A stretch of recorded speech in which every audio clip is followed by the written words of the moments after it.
Sexual violence is a common phenomenon and occurs worldwide.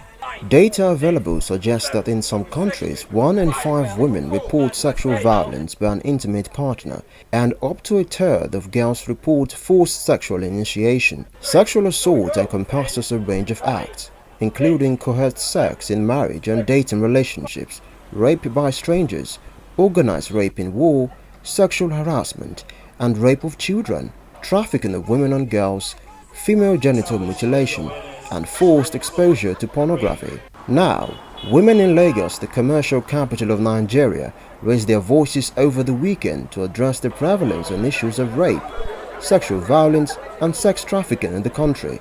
Led by Women at Risk International Foundation, they embarked on a walk-in celebration of the United Nations 16 Days of Activism for Gender-Based Violence. The walk, tagged the No Tolerance March, is part of the ongoing successful No Tolerance Advocacy National Campaign launched earlier in the year. I think that we've been silent for too long. There's so much evil going on right before our eyes and under our noses, but there's also a lot of ignorance. So it's time for us to speak out and let people at least become aware and awake. Oh, definitely. If I wasn't in sync with it, I wouldn't be here. We're all in sync with it. I definitely think that implementation is very important. I think that we must emphasize that no means no. No doesn't mean stop it, I like it. No doesn't mean push harder. No means no in all languages, and that's what we're saying. There's zero tolerance for gender-based violence, violence against women and children, and everybody. No means no, zero tolerance, and every perpetrator, every molester, every rapist must be brought to book. The campaign saw celebrities like Richard Mofe-Damijo, Richard Dominic, Kate Henshaw, Funke Akindele, Dakori Akonde, Ego Boyo, and many more stand with Warif to say no tolerance to sexual abuse and violence with a show of commitment by posting short videos and pictures on their various social media platforms. All efforts to end violence and to support women and girls who are the victims of violence, whether it's sexual violence or domestic violence.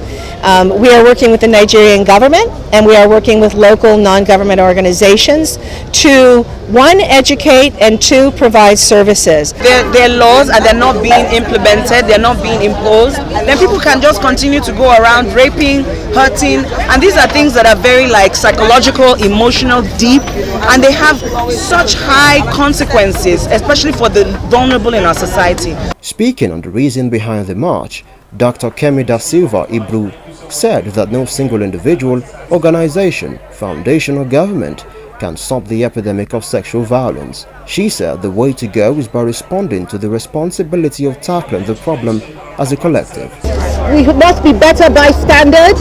When we see acts of violence against vulnerable groups, we need to step in, we need to speak out. It starts with our schools. We need to educate our young, educate our boys to be protectors, educate our girls and protect our girls against violence. It starts with our industries. We need to have better working conditions. We need to prevent sexual harassment in workplace. It starts with our hospitals. We need better medical infrastructure so that when these cases come, these cases can be sufficiently addressed. We need law enforcement. Abuse is no longer based on your disposition in life. It's about you as a person. We have seen educated rapists and we have seen illiterate rapists. We have seen people that perpetrate all sorts of violence against women, and they are schooled.